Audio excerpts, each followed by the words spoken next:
ಅದಕ್ಕೆ ಇಲ್ಲಿ ಶರಣರು ಬಹಳ ಸುಂದರವಾಗಿರುವಂತ ಮಾತು ಹೇಳ್ತಾರೆ. ಕಡಗೀಲಿಲ್ಲದ ಬಂಡೆ ಹೊಡೆಗಿಡುವುದೇ ಮಾಂಬುದೆ, ಕಡಗೀಲು ಬಂಡಿಗಾದಾರ, ಕಡಗೀಲು ಬಂಡಿಗಾದಾರ, ಕಡದರ್ಪವನ್ನೇರಿದ ಈ ಒಡಲೆಂಬ ಬಂಡಿಗೆ ಮೃಡ ಶರಣರ ನುಡಿ ಗಡಣವೇ ಕಡಗೀಲು ಕಾಣ ರಾಮನಾಥ ಅಂತ ತಿಳ್ಕೊಂಡ್ರು ದೇವರದಾಸಿ ಮೇಯರು. ಅಂದ್ರೆ ಈ ಕಡಗೀಲು ಯಾವ ಕಡಗೀಲು ಅಂತ ಕೇಳಿದ್ರೆ, ಒಂದು ಎತ್ತ ಗಾಡಿ ಖರೀದಿ ಮಾಡಿದ್ರೆ ನೀವೇನು ಮಾಡ್ತೀರಿ? ಒಂದು ಎತ್ತಿನ ಗಾಡಿ ಖರೀದಿ ಮಾಡಿರಿ, 1 ಲಕ್ಷ ರೂಪಾಯಿ ಕೊಟ್ಟು ಎತ್ತಿನ ಗಾಡಿ ಖರೀದಿ ಮಾಡಿರಿ. ಆ ಎತ್ತಿನ ಗಾಡಿಗೆ ಅಲಂಕಾರವಾಗಿ ಪೇಟೆಗಳನ್ನು ಮಾಡಿರ್ತೇನೆ. ಆ ಎತ್ತಿನ ಗಾಡಿ ಮುಂದೆ ಸಾಗಬೇಕಾಗಿತ್ತಂದ್ರೆ ಇಡೀ ಎತ್ತುಗಳನ್ನು ಕೂಡ ಖರೀದಿ ಮಾಡ್ತೇವೆ. ಹೌದಲ್ರಿ? ಎತ್ತಿ ಅಂತಾರಲ್ಲ, ಎತ್ತುಗಳ ಖರೀದಿ ಮಾಡ್ತೀರಿ. ಆ ಎತ್ತನ್ನು ಖರೀದಿ ಮಾಡಿ ಬಂಡಿಗೆ ಅಲಂಕಾರ ಮಾಡಿ ಎಳ್ಳ ಮನುಷ್ಯ ಹಬ್ಬ ಬಂದಿತ್ತು. ಎಲ್ಲ ಇಡೀ ಕುಟುಂಬ ಎತ್ತಿನ ಗಾಡಿ ಕುತ್ಕೊಂಡು ಒಂದಿಷ್ಟೇ ಮುಂದೆ ಹೋಗಲಿಲ್ಲ, ಎತ್ತಿನ ಗಾಡಿ ಬಿದ್ದು ಬಿಡುತ್ತೆ.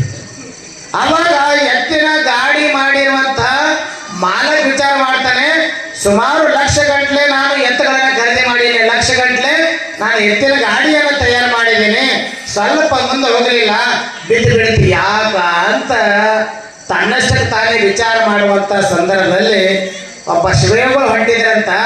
ಅವ್ರಂದ್ರಂತ, ನೀ 2 ಲಕ್ಷ ಖರ್ಚು ಮಾಡಿರ್ಬೋದು, ಪೇಂಟ್ಗಳು ಮಾಡಿರ್ಬೋದು, ಎತ್ತುಗಳನ್ನೇ ಖರೀದಿ ಮಾಡಿರಿ, ಭಾಳ ಚಂದ ಎತ್ತುಗಳಿದಾವ, ತಯಾರಿದಾವ, ಆದ್ರೆ ಇಷ್ಟೆಲ್ಲ ಖರ್ಚು ಮಾಡಿರಿ, ಒಂದು 10 ರೂಪಾಯಿ ಬೆಲೆ ಬಾಳುವಂತ ಒಂದು ಕಡಗಿಲ್ ಕೀಲ್ ಅಂತಿರೋ ಕಡಗಿಲ್ ಅಂತಿರಲ್ಲ, ಆ ಗಾಲಿ ಒಳಗೆ ಕೀಲ್ ಹಾಕಿಲ್ಲ, ಅದಕ್ಕೆ ಎತ್ತಿನ ಗಾಡಿ ಬಿತ್ತು ಹೋಯ್ತು ಅಂತ ಹೇಳದಂತ ಯಾರು?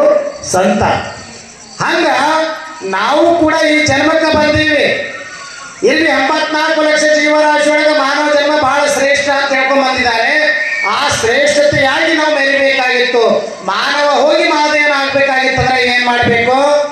ಧರ್ಮ ಅಂತಕ್ಕಂಥ ಕಡೆಗೆ ನಮ್ಮಲ್ಲಿರ್ಬೇಕು, ಪರಮ ಪೂಜ್ಯರ ಆಶೀರ್ವಚನ ಅಂತಕ್ಕಂಥ ನಮ್ಮಲ್ಲಿರ್ಬೇಕು, ಸತ್ಸಂಗ ಅಂತಕ್ಕಂಥ ನಮ್ಮಲ್ಲಿರ್ಬೇಕು. ಅದಕ್ಕೆ ಹೇಳ್ಕೊಂಡ್ ಬಂದ್ರೆ ಸುಭಾಷಿತಗಾರರು, ಸತ್ಸಂಗತ್ವೇ ನಿಸ್ಸಂಗತ್ವಂ, ನಿಸ್ಸಂಗತ್ವೇ ನಿರ್ಮೋಹತ್ವಂ, ನಿರ್ಮೋಹತ್ವೇ ನಿಶ್ಚಲ ತತ್ವಂ, ನಿಶ್ಚಲ ತತ್ವೇ ಜೀವನ್ಮುಕ್ತಿ, ಜೀವನ್ಮುಕ್ತಿ, ಜೀವನ್ಮುಕ್ತಿ ಅಂತ ಜೀವನದಲ್ಲಿ ಮುಕ್ತಿಯನ್ನ ಪಡಿಬೇಕಾಗಿತ್ತಂದ್ರೆ ಅದು ಸತ್ಸಂಗದಿಂದ ಮಾತ್ರ ಸಾಧ್ಯ ಅಂತಕ್ಕಂಥ ಮಾತನ್ನ ಅನುಭಾವಿಗಳು ಹೇಳ್ಕೊಂಡು ಬಂದಿದ್ದಾರೆ. ಅಂಥ ಒಂದು ಜೀವನದಲ್ಲಿ ಮುಕ್ತಿಯನ್ನು ಪಡಿಬೇಕಂತ ಇಂತಹ ಸಂತ ಮಾತರನ್ನ ಬರಮಾಡಿಕೊಂಡಿದೆ. ಬಹುಶಃ ನಮ್ಮ ಸಿದ್ಧರೇಣುಕ ಶಿವಾಚಾರ್ಯ ಎಲ್ಲ ಪ್ರತಿನಿತ್ಯ ಒಬ್ಬೊಬ್ಬ ಪರಮ ಪೂಜ್ಯರನ್ನ ಬರಮಾಡಿಕೊಳ್ತಾರೆ.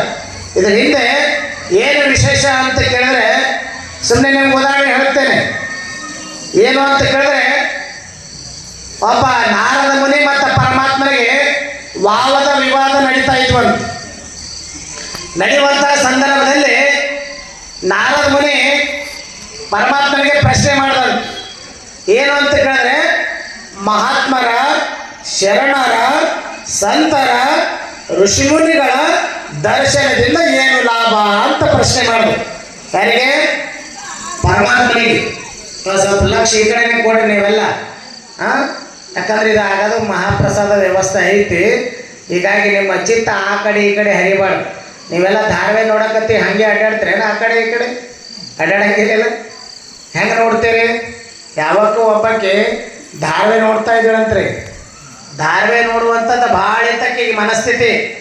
ದಿನನಿತ್ಯ ಧಾರಾವಾಹಿ ನೋಡೋ ಯಜಮಾನ ಬಂದರೂ ಕೂಡ ಅವನಿಗೆ ಅಡಿಗೆ ಮಾಡೋಕ್ಕಲ್ಲ, ಅಡಿಗೆ ಬಡ್ಸಕ್ಕಲ್ಲ, ಯಾವಾಗ ಬಂದಿರಿ ಅಂತ ವಿಚಾರಿಸ್ತಾ ಇರಲಿಲ್ಲ. ಆದ್ರೆ ಒಂದು ದಿನ ಯಜಮಾನ ಏನು ಮಾಡ್ಯಾನಂದ್ರೆ, ನಾಳೆ ನಾ 6 ಹೊಡ್ಯಾಕೆ ಹೊಂಟೀನಿ. ಏನಂತೀರಿ? 6 ಅಂತಿರಲ್ಲ, ನೇಗಲ್ ಹೊಡ್ಯಾಕೆ ಹೊಂಟೀನಿ. ನಾನು ನೇಗಲ್ ಹೊಡ್ಯಾಕೆ ಹೊಂಟೀನಿ, ನೀನು ಬೆಳಗಿನ ಜಾವ 10 ಗಂಟೆಗೆ ಅಡಿಗೆ ಮಾಡ್ಕೊಂಡು ಬಾ ಅಂದ. ಯಾರು? ರೈತ, ಯಜಮಾನ. ಅವಾಗ ಈಕಿ ಏನು ಮಾಡಿದಾಳಂದ್ರೆ, ರಾತ್ರಿ ತನ್ನ ಗೆಳತಿಯು ತೊಟ್ಟಲ ಕಾರ್ಯಕ್ರಮಕ್ಕೆ ಹೋಗಿದ್ರು. ಈಕಿಗೆ ಸೀರಿಯಲ್ ತಪ್ಪು ಹೋಗಿತ್ತು. ಏನಂತೀರಿ? ಧಾರಾವಾಹಿ ತಪ್ಪು ಹೋಗಿತ್ತು. ಯಾಕೆ? ದಿನನಿತ್ಯ ಧಾರಾವಾಹಿ ನೋಡಕ್ಕೆ ಚಟ ಇತ್ತಕ್ಕಿಗೆ. ಸೀರಿಯಲ್ ನೋಡಕ್ಕೆ ಹೋಗಿಲ್ಲ, ತೊಟ್ಟಲ ಕಾರ್ಯಕ್ರಮಕ್ಕೆ ಹೋಗಿದ್ರಲ್ಲ. ರಾತ್ರಿ ನೋಡಿಲ್ಲ ಅಂದ್ರೆ ಪರವಾಗಿಲ್ಲ, ಮುಂಜಾನೆ ಮಾತ್ರ ಏನ್ರಿ ಮರು ಸಂಚಿಕೆ ರಿಪೀಟ್ ಎಪಿಸೋಡ್ ಬರ್ತದ, ಮುಂಜಾನೆ ಆದ್ರೂ ನೋಡಬೇಕು ಅಂತ ಭಾವದಿಂದ ಕೂತಿರಲ್ಲ. ಯಜಮಾನ ಏನು ಹೇಳ್ದ, ನಾ 10 ಗಂಟೆಗೆ ನೀ ಊಟ ತಗೊಂಡು ಬಾ ಅಂತ ಹೇಳಿದ್ದ. ಇಕ್ಕಿ ಏನು ಮಾಡಿದ್ರ ಅಂದ್ರೆ, ಆಯ್ತು ರೀ 10 ಗಂಟೆಗೆ ಊಟ ತೊಗೊಂಬರ್ತೀನಿ ಅಂತ. ಅದು ಧಾರಾವಾಹಿ 9-9:30 ಇತ್ರಿ ಬೆಳಗಿನ ಜಾವ. ಯಾಕೆ? ರಾತ್ರಿ ನಡೆದಿದ್ದು ಮುಂಜಾನೆ ಮತ್ತೆ ಬರಬೇಕಾಗಿತ್ತು, ಮರು ಪ್ರಸಾರ ಆಗಬೇಕಾಗಿತ್ತು ಅಂದ್ರೆ 9:30 ಇತ್ತು. ಈಕಿನೂ ಕಾಯ್ತಾ ಕಾಯ್ತಾ ಕಾಯ್ತಾ ಕೂತು ಆ ಧಾರಾವಾಹಿ ಮುಗಿಯತನ ಅಡಿಗೆನೆ ಮಾಡಿಲ್ರಿ ಹೆಣ್ಮಗಳು. ಯಾಕ ಧಾರಾವಾಹಿ ಚಟ ಭಾಳ ಇತ್ತು, ಧಾರಾವಾಹಿದಾಗೆ ಮಗ್ನ ಆಗಿದ್ದಾಳಲ್ಲ, ಹೀಗಾಗಿ ನೋಡ್ತಾಳೆ. ಧಾರಾವಾಹಿ ಮುಗಿದು 10:30 ಆಗಿತ್ತು. ಅವಾಗ ಆಕೆ ಅಂತಾಳ, ನನ್ನ ಯಜಮಾನರು 10 ಗಂಟೆಗೆ ಊಟ ತಗೊಂಡು ಬಾ ಅಂದಿದ್ರು, ಏನೂ ಅಡಿಗೆನೆ ಮಾಡಿಲ್ಲ. ಧಾರಾವಾಹಿ ನೋಡುವಂಥ ಚಟದೊಳಗೆ ನಾನು ಏನೂ ಅಡಿಗೆನೆ ಮಾಡಿಲ್ಲ, ಏನು ಮಾಡ್ಬೇಕಂತ ತಟ ಎದ್ದು ಟಿಫನ್ ಬಾಕ್ಸ್ ತೊಗೊಂಡ್ಲು. ಆ ಟಿಫನ್ ಬಾಕ್ಸ್ದಾಗ ಒಂದು ಟಿಫನ್ ಬಾಕ್ಸ್ದಾಗ ಹಿಟ್ಟು ಹಾಕಿದಳ್ರಿ, ಜೋಳದ ಹಿಟ್ಟು. ರೊಟ್ಟಿ ಮಾಡಿಲ್ರಿ, ಜೋಳದ ಹಿಟ್ಟು ಹಾಕೊಂಡು ಮತ್ತೊಂದು ಟಿಫನ್ ಬಾಕ್ಸ್ದಾಗ ಏನು ಮಾಡ್ದ ಅಂತ ಕೇಳಿದ್ರೆ ಅಕ್ಕಿ ಹಾಕಿದ್ರು. ಮತ್ತೊಂದು ಟಿಫನ್ ಬಾಕ್ಸ್ದಾಗ ಏನು ಮಾಡ್ದಳ, ಬ್ಯಾಳಿ ಇಟ್ಕೊಂಡು 1-2 ಟಮಾಟೆ, 2 ಏನಂತಾರೆ ಉಳ್ಳಾಗಡ್ಡಿ, 2 ಮೆಣಸಿನ್ಕಾಯಿ ಇಟ್ಕೊಂಡು ಟಿಫನ್ ಕಟ್ಕೊಂಡು ಹೊಂಟಳ್ರಿ. ಯಾಕ 10:30 11 ಆಗಿತ್ತು. ಯಜಮಾನ ಬಹಳ ಸಿಟ್ಟಿಗೆ ಎದ್ದಿದ್ದ, ಹೊಟ್ಟಿ ಬಹಳ ಹಸು ಆಗಿತ್ತು. ಆ ಕಡೆನೇ ದಾರಿ ನೋಡಕತ್ತಿದ್ದ, ಹೆಂಡತಿ ಈಗ ಬರ್ತಾಳ ಅವಾಗ ಬರ್ತಾಳ ಅಂತ ದಾರಿ ನೋಡಕತ್ತಿದ್ದ. ಹೆಂಡತಿ 10, 10:30, 11 ಆದರೂ ಕೂಡ ಹೆಂಡತಿಯ ಒಂದು ಮುಖನೇ ನೋಡ್ತಾ ಇರಲಿಲ್ಲ. ಅವಾಗ ಹೆಂಡತಿ ಓಡ್ತಾ ಓಡ್ತಾ ಬಂದಳು. 11:30 ಆಗಿತ್ತು. ಯಜಮಾನಂದ ಸಿಟ್ಟಿಗೆ ಎದ್ದು ಒಂದೇನು ಬಾರ್ಕೋಲಿಂದ ಹೊಡಿಬೇಕು ಅನ್ನುವಷ್ಟರಲ್ಲೇ ಹೆಂಡತಿ ಅಂತಾಳ, ಇಕರಿ ನಾ ಏನು ಸೀರಿಯಲ್ ನೋಡ್ಕೊತ ಕೂತಿಲ್ಲ ಅಂದ್ರಕಿ. ನೋಡ್ರಿ ಧಾರಾವಾಹಿ ಹೆಂಗೆ ಮಾಡ್ತಾವಂದ್ರೆ ಸುಳ್ಳು ಹೇಳಕ್ ಹಚ್ತಾವ, ಪ್ರವಚನ ಸುಳ್ಳು ಹೇಳಕ್ ಹಚ್ಚಂಗಿಲ್ರಿ.